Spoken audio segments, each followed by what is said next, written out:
S പരീക്ഷയ്ക്ക് ചോദിക്കാൻ സാധ്യതയുള്ള ഇമ്പോർട്ടൻ്റ് ആയിട്ടുള്ള ചില ക്വസ്റ്റ്യൻസ് ആണ് ഇന്നത്തെ വീഡിയോയിൽ. ആദ്യത്തെ ചോദ്യം, in the figure C30 is the center of the circle and radius of the circle is 5 units. Write the coordinates of the points that the circle cuts the x-axis. അപ്പോൾ x-axisനെ circle cut ചെയ്യുന്ന 2 point ഇതാ എയും ബിയും ആണ്. മാത്രമല്ല radius 5 എന്ന് പറഞ്ഞിട്ടുണ്ട്. C centre ആണ്. അപ്പോൾ സി സെൻറ്റർ ആണ്. സി ബി ഒക്കെ എന്താ റേഡിയസ് ആണ്. റേഡിയസ് 5 യൂണിറ്റ് അല്ലേ. അപ്പോൾ സിയിൽ നിന്ന് 5 യൂണിറ്റ് മുന്നോട്ട് പോയാൽ എന്ത് കിട്ടും? ബി കിട്ടും. അതായത് ബിയുടെ കോർഡിനേറ്റ് കിട്ടാൻ ഈ എക്സ് കോർഡിനേറ്റോടെ 3 ആഡ് ചെയ്താൽ പോലെ 5 + 3 എത്രയാണ്? 8. എക്സിലെ പോയിന്റ് ആയതുകൊണ്ട് തന്നെ 80. ഇനി ഇതും എന്താണ്? റേഡിയസ് 5 ആണ്. അപ്പോൾ ഇവിടെ നിന്ന് ലെഫ്റ്റിലേക്ക് സഞ്ചരിക്കുമ്പോൾ 3യിൽ നിന്ന് 5 മൈനസ് ചെയ്യുക. 3യിൽ നിന്ന് 5 മൈനസ് ചെയ്യുമ്പോൾ -2 എന്ന് കിട്ടും. അപ്പോൾ ഇവിടുത്തെ കോർഡിനേറ്റ് എന്താണ്? -20. അപ്പോൾ എ പാർട്ടിൻ്റെ ആൻസറായി എയുടെ കോർഡിനേറ്റ്സ് -20യും ബിയുടെ കോർഡിനേറ്റ്സ് 80യും. ഇനി find the coordinates of P. പിയുടെ കോർഡിനേറ്റ്സ് കാണും. പിയുടെ കോർഡിനേറ്റ്സ് കാണാം. ഇവിടെ നോക്കി, ഈ ഡയമീറ്ററിനെ കട്ട് ചെയ്യുന്നൊരു കോഡല്ലേ ഇത്? കോഡല്ലേ? ഡയമീറ്ററിനെ കട്ട് ചെയ്യുന്നൊരു കോഡാണ്. നമ്മളിത് സെക്കൻഡ് ചാപ്റ്റർ സർക്കിൾസിൽ പഠിച്ചിട്ടുണ്ട്. OA × OB = OP². ആ റിസൾട്ട് ഇട്ടാണ് ചെയ്യേണ്ടത്. OA × OB = OP². അപ്പോൾ നമുക്കിവിടെ OAയും OPയും ഇല്ല. O എന്താണ്? ഒറിജിനാണ്. ഒറിജിനിൽ പോയിൻറ്റ്സ് 0, 0 ആണ് അല്ലേ. അപ്പോൾ OA കണ്ടുപിടിക്കാൻ നമുക്ക് എന്ത് ചെയ്താൽ മതി? ആ ഒരു ഫോർമുല ഉണ്ടല്ലോ, √(x² + y²).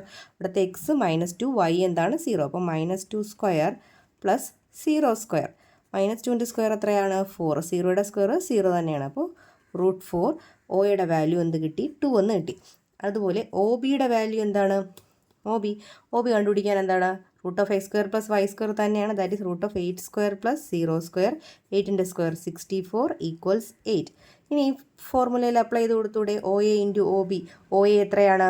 2 ആണ്. OB 8 ആണ്. = OP².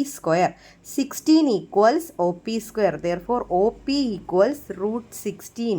√16ൻ്റെ വാല്യൂ 4. √16ൻ്റെ വാല്യൂ 4. അതായത് therefore ഇവിടെ പിയുടെ കോർഡിനേറ്റ്സ് എന്താണ്? 0, 4. The base radius of a cone made by rolling up a sector is 4 cm. Its slant height is 12 cm. ഒരു കോണുണ്ട്.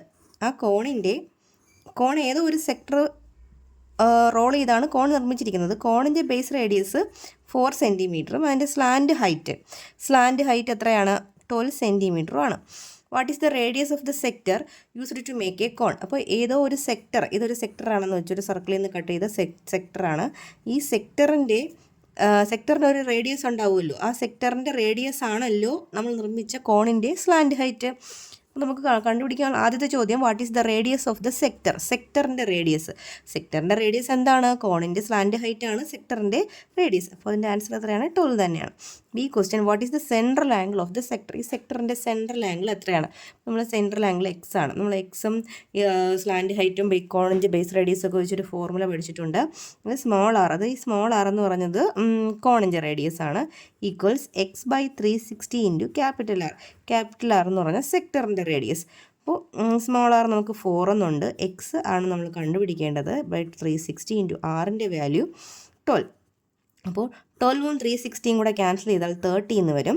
അപ്പോൾ ഇവിടെ x/30 റൈറ്റ് സൈഡിൽ, ലെഫ്റ്റ് സൈഡിൽ 4 എന്നുണ്ട്. 30 ലെഫ്റ്റിൽ കൊണ്ടുപോയി മൾട്ടിപ്ലൈ ചെയ്താൽ x = 4 × 30 = 120 ഡിഗ്രി. 120 ഡിഗ്രിയാണ് സെക്ടറിൻ്റെ സെൻട്രൽ ആംഗിൾ.